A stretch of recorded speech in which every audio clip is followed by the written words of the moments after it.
You done fucked up now!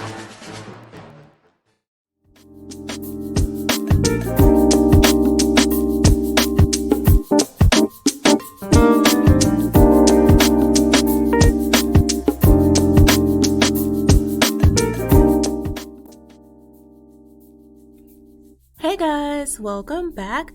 Today we're going to discuss the latest news concerning Gina Carano. Shout out to YetiCast for bringing to the world's attention a recent statement by former U.S. Senator Heidi Heitkamp against actress Gina Carano. In an appearance on Real Time with Bill Maher, she labeled the actress and the people she hangs out with. Here's what she had to say. What was the woman in the Mandalorian? What did she do? She liked something? Or... She was a Nazi. Oh, that's different, right? I'm thinking of somebody else. Well, she's not a Nazi. She's a white. She's involved in white supremacy. You're calling her in that. Okay, everyone's a Nazi now. Yeah. She does hang with white supremacists. It's like a Mel Brooks. She does? movie. Yeah. Hangs with white supremacists? I suppose I'm now subject to defamation. I don't know. I mean, it depends on what your definition of white supremacist is. That also, the goalpost there changed a lot. But what happens next? Will she simply get away with this? Will she face a lawsuit for slander? And to be clear, because I've seen this back and forth on Twitter about what it's properly called, libel and slander are both forms of defamatory statements, the first being in writing and the second spoken. However, they're both treated more or less the same rules apply. The question is whether they apply here. Now, people talk a lot about First Amendment protections, but understanding the scope of those protections can be a bit of a challenge. Political speech, for example, is generally interpreted quite broadly. In the landmark case of New York Times Company versus Sullivan, the court held that public officials complaining of defamation must show that a statement was made with knowledge that it was false or with reckless disregard of whether it was false or not. In other words, with actual malice.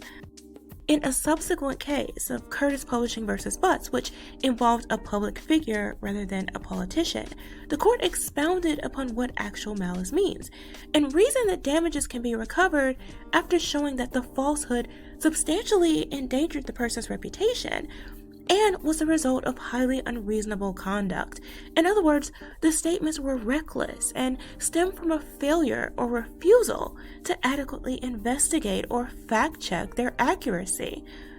This is a controversial standard to some, but not always an incredibly high one, especially in a situation like this. Here, Gina was not only accused of being a Nazi and a white supremacist, she was accused of hanging out with white supremacists as well, knowingly false, knowingly reckless, and knowingly malicious.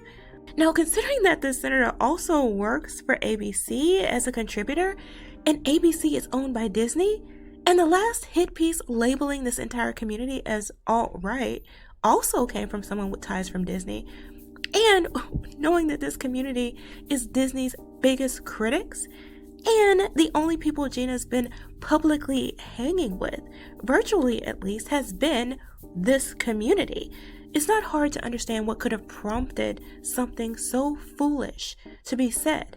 Still, the hilarity of it all is that she understood her words to be libelous the moment they seeped from her disgusting mouth.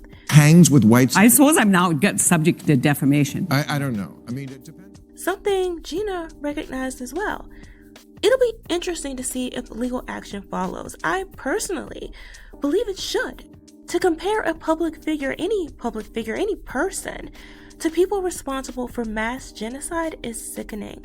To do it to someone who has not only helped raise thousands for charity and bring awareness to countless causes, to defame her for exercising her right to political speech is downright despicable. People like this may not care about the impact of their words or their actions, but there certainly should be consequences. But hey, those are my thoughts. Let me know what you guys think in the comments below. Thanks for watching. Remember to like, comment, share, and subscribe. And I'll see you next time.